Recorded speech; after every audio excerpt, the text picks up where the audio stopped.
Hi, and welcome to Best in Tesla News, episode 227. Yes, as you can see, I am not in the studio because I'm here in Michigan, Muskegon, for the Tesla Summer Meetup event. Very cool, with a lot of Teslas and a lot of Cybertrucks. So more about that in other videos, but it is Sunday and there has been a lot of great news about Tesla this week, including a shareholder meeting. So a lot of things to go through, so let's check it all out and let's dive right in.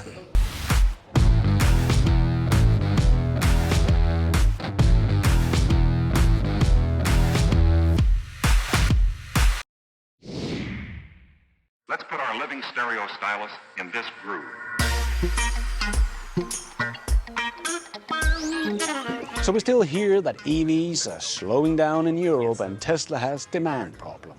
Well, let's just check out some facts. So, firstly, let's just get one thing straight with the so-called demand problems. Tesla has, with the Model Y, the best-selling BEV in Europe year to date, and was the best-selling car of any kind in 2023 and looking to become that yet again in 2024. And it has more than 100% more sales than the second best-selling BEV in Europe, and that is actually the Tesla Model 3. But it's very, very close race with Volvo's new little EX30, which some days are up at number 2 spot. So these two cars are shifting the number 2 spot all the time, so that is really cool to see. But the Model Y is selling more than 100% more. And Tesla is the best-selling brand by a huge margin year to date. I do see some people saying, but you have to compare it to automotive groups. But I'm sorry, that just doesn't make sense whatsoever. How comparing an automotive brand to automotive groups with multiple brands is fair. Brands versus brands is of course the right way to do it. And here Tesla sells more than 70% more than the runner-up. So if Tesla is the one with demand problems, what do you call it for all the rest? Just wondering. Because yes, Tesla is down in Europe in Q1, but it is not just Tesla. We have to remember that Germans stopped all EV incentives in December, so of course that will affect the EV sales in the months after, and even Volkswagen did see a 25% decline in BEV sales in Q1 in Germany, but they also said that their order backlog went up by 154%, so it is not like all demand for EVs has just disappeared. But when the biggest car market in Europe stops all incentives for EVs, it will of course have an effect on the entire market, and when you only sell BEVs, you will of course feel it as well, because the incentive that was in Germany was even something that benefited us Danish people as well and other neighboring countries, because many people bought the EVs with the German environmental bonus to sell them after 6 months at a profit to other European countries. This happened a lot. Some numbers suggest that more than 30% of Tesla sales in Germany was because of this. So when this loophole closed, that should basically have taken away something like 30% of their sales in Germany on that fact alone. And then on top of that, people are no longer incentivized to buy EVs in Germany. But this is temporary, and BEV sales will pick up again, and as we heard from Volkswagen, it might have already picked up, but we will see what the Q2 numbers will bring. So it is not like Tesla has a huge demand problem. They are still the best selling, so hard to call it a demand problem when that's the case. But let's see how it goes for the rest of the year, and this is not the first time we hear about demand problem from Tesla. That is basically a yearly thing, and usually after Q1 of every year. But this year is especially bad because the biggest market in Europe shut down the incentive to buy EVs. So I'm not so worried, and I have to see more than just one bad quarter to start worrying about demand. And we can continue the demand problem talk for Tesla in China, because both Tesla and BEVs has been on a downward trend in Q1, as they usually always are, but now they are rising again. We hear a lot about how Tesla is not doing great in China, but just like we did in Europe, let's just get the facts straight because the May sales number ranking are in and Tesla Model Y sold almost 40,000 units. Once again, the best-selling passenger car across the entire market without qualifiers. So if that is not doing great, well, please once again let me know what great looks like. And the Tesla Model 3 sold 15,240 units, the best-selling pure electric sedan over 200,000 yen. So Tesla's two mass-market models are doing very well in China. There is actually not really any other model doing better. And when we look at this list, you can see 4 out of the top 5 passenger cars are new energy vehicles, so no pure ICE cars in the top 5 in China anymore. It is truly all over in China for the ICE car, and all the talks about hybrids taking over and EVs are now going down. Well, it seems like the downward trend we saw with Tesla in China in Q1 has turned around, and the stagnation of the sales of the BEVs in general in China in Q1 has also turned around and is again shooting up. May was a record month with nearly 29%. So if you think EVs are going down in China, well, as usual, the opposite of what mainstream media is saying is happening. Chinese new energy vehicle penetration of retail was a record 47% in May, up 14 percentage points from 33% year over year. China's new energy vehicle retail rebound to over 800,000 units in May, and no, it was not all hybrids as mainstream media and legacy automakers are trying to tell us. Battery electric vehicles, BEVs, accounted for 62% of all new energy vehicles retail sales in May at 495,000 units. That is up 27.4% year over year and up 22.2% from April's numbers. So still growing, and almost half of the biggest car market on the planet is plug-in. So of course that will also affect the rest of the world. We are heading for an all-electric future. And Europe is joining the US on making tariffs on Chinese EVs up to 38% starting next month. It is an individual tariff, so not everyone will have the same tariffs. Like BYD will have 17.4%, 20% for Geely, 38% for SIC, and other non-cooperating companies also facing a 38% duty. These tariffs are a part of the escalating in the global trade war and will increase the cost of selling EVs in Europe for many car companies like Tesla as well. Remember, Tesla did export over 300,000 cars to Europe last year from China. China has, of course, urged the EU to refrain from imposing penalties and has threatened with tariffs as high as 25% on imported cars with large engines coming to China. So that will really hurt the German car industry with names like Porsche, Mercedes, Audis, and BMW. So the trade war continues to affect making all cars basically more expensive, no matter if you live in the EU, the US, or China. So the biggest losers in this trade war is going to be the customers. But China does have a big edge in this war, as they still have access to the biggest car market on the planet. So sure, Europe and the US can try to keep the Chinese car manufacturers from entering their markets, but that is only 15 million in the US and about 10 million in Europe. Whereas China had almost 30 million cars sold in China last year, so that's about 5 million more than the US and Europe combined. And the German automakers make like 40% of their unit sales in China and close to 50% of their profits in China. So the German OEM seems to become the biggest losers in this war, and China will have access to the rest of Asia and Pacific and Africa and South America, so they will just start taking on those markets while they get factories built in Europe that they are already working on. So I only think these tariffs will slow down the Chinese invasion, and I don't think they will have a chance of stopping it. And while engaging in this trade war, Europe might end up hurting its own automakers. It might be a bit different for the US automakers, as the big boys like Ford and GM have basically become US only automakers. But let's see how all of this plays out and what it will do to the price of EVs in our countries. And this was the week where Tesla shareholders had to vote for Elon Musk's pay package and for them leaving Delaware. So Tesla is going to move their headquarters out of Delaware to their actual physical headquarters in Texas, and Elon made a little meme with this cake and wrote, "Sending this to Delaware as a parting gift."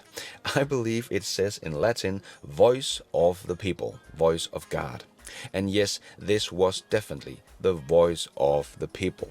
So glad to see we hit basically the same numbers again. About 73% voted yes for Elon's pay package, so everyone knew exactly what they were voting for in 2018, and we just replicated that, no matter what the judge said. So there was a lot of noise from the mainstream media and online in general about all the people that were said that would vote no against this package, but luckily most Tesla's investors are very reasonable people. A deal is a deal. And of course, some are not, like Ross Gerber. That is very hard to take him serious anymore when he back in 2018 said he liked the package, but then in 2024 he's suddenly against the package, and has even been on CNBC saying that without him in 2018 Tesla would have not survived. So I bought it 10 years ago, and I was a critical supporter of Tesla in 2018. And if it weren't for investors like me and my firm and several other firms that supported Elon in 2018, Tesla wouldn't have made it, if you all recall, because you all were involved back then too. Well, Tesla is doing just fine, Ross, without your support. So I think it's time for you to sell the rest of your Tesla stock and move on, as the future of Tesla will be AI and robotics that you don't believe in. So these comments from Ross that Tesla's robots are just a fantasy will age very poorly, in my opinion. So, as Elon also said at the shareholder meeting, Tesla already has 2 robots working in their factory and will have at least 1,000 robots in their factory next year. I think that is very important, as if you remember, the CEO of Sanctuary, that is also making humanoid robots, said that he believed that the one that got to 1,000 humanoid robots first would win the race. And it seems like Tesla will do that already next year. I don't think anyone else is keeping up with that pace. So it seems like Tesla is on track with their robots, and that is without a doubt the biggest value creation Tesla will ever create. But another thing that will probably happen before Optimus really takes off is Tesla's Robo Taxi. And if you're wondering how it will work with Robo Taxis and Tesla's normal fleet of cars, and will they make both or just one, well, Elon did explain that at the shareholder meeting. Because sometimes people wonder, well, how do you go from this big fleet to actually monetizing the fleet in an autonomous situation? And it's actually a combination of it's like Airbnb and Uber to some degree. So there'll be some cars that Tesla owns itself, it's kind of like an Uber fashion. But then for the fleet that is owned by our customers, it will be like an Airbnb thing. You can add or subtract your car to the fleet whenever you want. So you can say, I'm going away for a week, at just one tap on your Tesla app, your car gets added to the fleet, and it just makes money for you while you're gone. Yeah. So you can say you can add it to the fleet for a few hours, for a few days, for a few weeks. Whenever you want it back, you can say, come back, and the car will come right back. And I'm highly confident that it will far exceed the value of, the revenue made by the owner of the car will far exceed the actual monthly payment. And then Tesla will obviously take a rev share on that. But most of the money will go to the owner of the car, and this is actually going to work. This is what will happen. So mark my words. This is simply a matter of time. Now, admittedly, I'm a little optimistic sometimes. I don't have complete lack of self-awareness. But if I wasn't optimistic, this wouldn't exist. This factory wouldn't exist. So. Yes, Elon is usually a bit optimistic, but eventually he makes things happen. So it doesn't really matter when it will happen, but just the fact that they will unlock the biggest value creation in human history. Well, that is what is important for Tesla shareholders. Another thing that has been late but has also become true is Tesla's Cybertruck that Elon said had hit a peak production rate of 1,300 units per week last week. So that was very cool to hear. So that is a yearly production run rate of more than 65,000 units already. As I showed in another video about the Cybertruck, it is actually the electric pickup truck that has been ramped up production the fastest. No one has done it as fast as Tesla's Cybertruck. And in Q1, Ford only sold 7,743 units of the F-150 Lightning. But Tesla could get close to that in Q2, or at least they will have a run rate now for about 15,000 units in Q3. I don't think Ford can keep up with that. So it looks like the Cybertruck is doing very, very well and could become the best-selling electric pickup truck in the world in Q3. But let's see how it all goes. My guess is still that Tesla will get close to something like 60 to 70,000 units of the Cybertruck sales this year. But anyway, a great shareholder meeting. I will definitely dive deeper into some of the details in upcoming videos, so don't forget to subscribe to the channel. But I will leave a link to the whole thing down below. And a huge congratulations to Tesla for all the support they saw from shareholders that voted yes for both Elon's pay package and from them moving to Texas. Now let's focus back on what really matters. Tesla executing on full self-driving and robots. And as Holmars wrote on X, okay Elon, we got you the option. Now you have to make Tesla the most valuable company on earth. Deal? And Elon replied, yes. So I guess Elon is thinking of this little message to all the shareholders that voted no. Go fuck yourself. And let's squeeze in the last short news topics into this news show. Yes, it's time for the Tesla Shorts. Sawyer wrote on X a little text about Elon's company's cross-pollination I thought I would share. Tonight, Elon Musk used Starlink to directly livestream himself playing Diablo on X. During the stream, he said Tesla car would get XAI's Croc in the future. While that was happening, his tunnel company, The Boring Company, announced on X that its Profog 3 tunneling machine had surfaced inside the expansion of Tesla's Giga Texas factory. This tunnel is intended to transport Cybertrucks, which are made from the unique stainless steel partly developed by Charlie Kuhnman, VPF of Materials Engineering at both SpaceX and Tesla. And after reading the post, I saw a post from Modded Quad, who is using his Neuralink brain chip to send a post on X. This is the Muskonomy. A lot of cross-pollination and multiple benefits. And Elon tuned in and wrote, a lot of new tech indeed. Yes, people are saying Elon buying Twitter was a mistake. Just don't get it yet. But in 5 years' time, they will. Tesla shareholders will benefit from X, as all of Elon companies benefit from each other all the time. And speaking of Giga Texas factory, Joe Tagmeyer took some beautiful pictures of the factory's expansion. Very nice, and the expansion looks so good. And Elon confirmed on X for all you waiting for the refreshed Model Y. No Model Y refresh is coming this year. I should note that Tesla continuously improves its cars, so even a car that is 6 months newer will be a little better. And if you don't think China will take over the world with affordable electric vehicles, you need to take a look at this chart, where you can see what is actually going on. If you look back 5 years, in 2019, China was nothing when it came to exporting cars. No one wanted their ICE cars.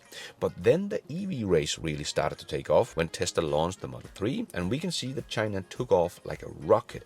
Even just back in 2021, they were still one of the smallest. But starting in Q1 of 2023, China became the world's biggest car exporter, surpassing Japan. And we can see that Tesla is still rising, and Japan will probably continue to fall. This disruption is happening, and the old guys are the losers. And to the people that still don't get why Tesla's EVs are selling so well and so much more than anyone else, and why Tesla's value is in a league of its own, well, firstly, Timmy made another comparison on X, this time between the Tesla Model 3 Performance and the Mercedes EMG C43. And it's a EMG, so this is a car made to be a performance car, but it's still an ICE car, so of course it loses to Tesla in performance, but also on every other single spec. And then you see the price difference, and the Mercedes cost almost 79,000 euros, whereas the brand new refreshed Model 3 cost around 57,000 euros. But as I showed before, the old guys strip down their cars of all the nice stuff so they have a cheap starting price. So if you want something that is truly comparison to what you get with your Tesla Model 3, you have to add all of these extras here. That is included in your Tesla. You don't get a stripped down Tesla, but then you have to add on another 11,500 euros on top of your already more expensive Mercedes and end up costing over 90,000 euros. More than 32,000 euros more than the Tesla that just beat it on all metrics. I don't think you find any customers that are that loyal. Some might, but the majority will no doubt go for the Tesla. There is no competition here.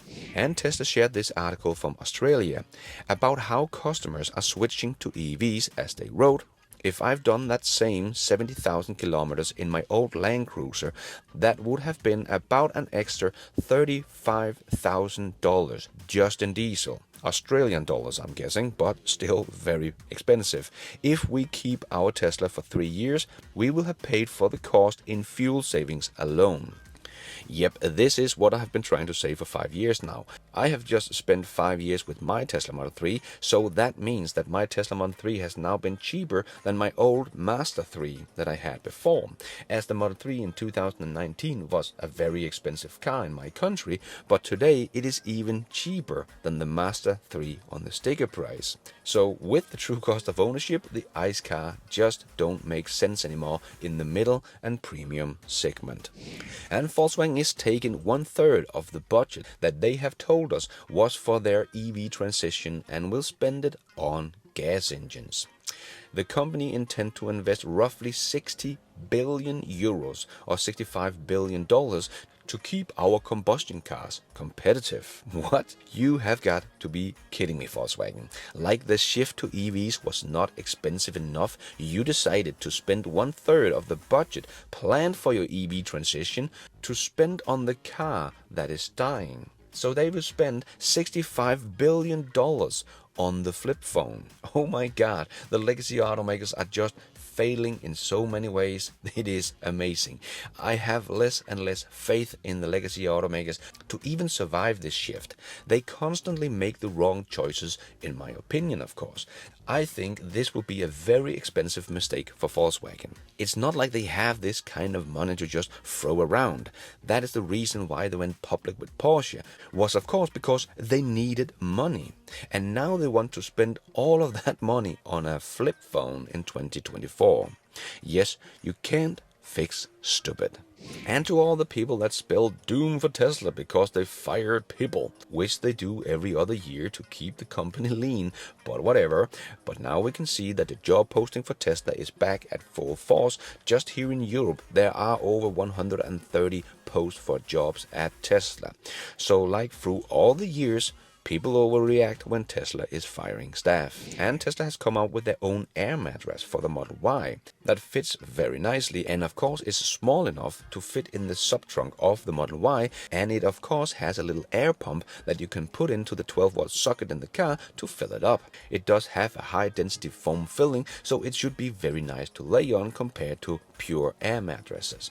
It costs $225,000 on Tesla's webshop. And GM's CFO has also said this week that the automaker this month will invest $850 million into the troubled Cruise autonomous vehicles to help with operational cash. So trying to keep it alive because it can't do that on its own. And Ørsted, Denmark's largest energy company and one of Northern Europe's leading energy groups with headquarters in Denmark, has decided to invest in a battery storage facility that will help ensure a stable energy supply to Great Britain and reduce fluctuation in the electric price. And it is of course a Tesla battery. And the storage facility will be located alongside the onshore converter station for Ørsted's Hornsea 3 offshore wind farm of Norfolk, eastern England. By situating the battery near the converter station, it will minimize disruptions for local residents and workers. The battery storage facility will have a capacity of 600 megawatt hours and an output of 300 megawatts, enough to meet the daily energy needs of 80,000 British households. Overall, this big battery will help to smooth out supply and demand difference, making the British energy system easier to manage. And Holmar shared on X. Jerica Mitchell was expected to try Waymo for the first time when visiting Phoenix from Arkansas, after seeing videos about it on Instagram. She called the car but was surprised to hear a loud crash. To her surprise, she realized that Waymo had crashed into a telephone pole. Mitchell was offered a refund and a new ride, but the second ride also got stuck behind the wreck of the first one. So the riders say they are taking this as a sign and will stay away from driverless cars for now. I guess Waymo needs more sensors. But are Tesla's full self-driving software any safer than Waymo's? Well, the answer would be yes. Here is a chart from Ark Invest showing that Tesla's full self-driving is 5 times safer than a human driver with Tesla and 16 times safer than the average car on the road. And you can see Waymo in the middle there. It's not much better than a human driver, aka Tesla is the safest vehicles on the road. And also, when it crashes, it is still the safest car to be in. And speaking of Ark Invest, they did come out with a new report, and Elon also reposted their work and wrote, extremely challenging but achievable. And that was getting to a stock price of $2,600 in 2029. But the crazy thing is, that is without giving any value to Tesla's robot in 2029. But as Ark Invest is also saying, humanoids are a $24 trillion market and Tesla will lead it. So according to Ark Invest, it will happen later, but it will happen, and that will probably be the biggest value creation Tesla will ever do. So $2,600 in the stock price and a value for $5 trillion for Tesla is only the beginning. And before we end off with a bit of fun, I just want to make a quick shout out to all the supporters of this channel. Couldn't do it without you guys. Yes, thank you so much for your support. I am doing this all by myself, but you guys are all the producers of this news show. Thank you. And let's end off with a bit of fun. I thought it would be fun looking back at some of the haters that are now saying that the Cybertruck will be a flop. But the Shots historian shared this post from Tesla charts from June 2020 as he wrote, "The Model 3 is dead and Model Y is a flop." Could not have been more wrong even if he tried. The Model 3 is still the second best-selling EV in the world, just after the Model Y, which became the best-selling car on the planet. Don't listen to the Tesla Q, they got no idea. That is all we have time for in this news show. Hope you enjoyed it. If you did, don't forget to hit that like button. It really does help this video out a lot. And if you liked it, maybe you want to consider hitting that subscribe and notification bell so you don't miss out on future videos just like this one. And if you're already a subscriber to the channel, thank you so much for the support. But if you want to support the channel even more, remember you can, for as little as $1, become a patron of this channel or become a member of the YouTube channel to get a shout out as some extra perks like early access, ad-free versions of my videos, exclusive videos. So hit the members button or check out Patreon to find out more.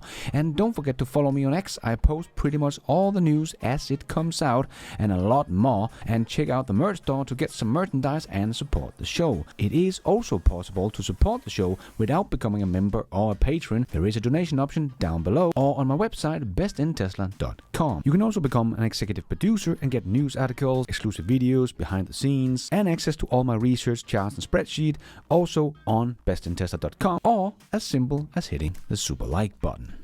And thank you for watching. And until next time, take care out there and be nice.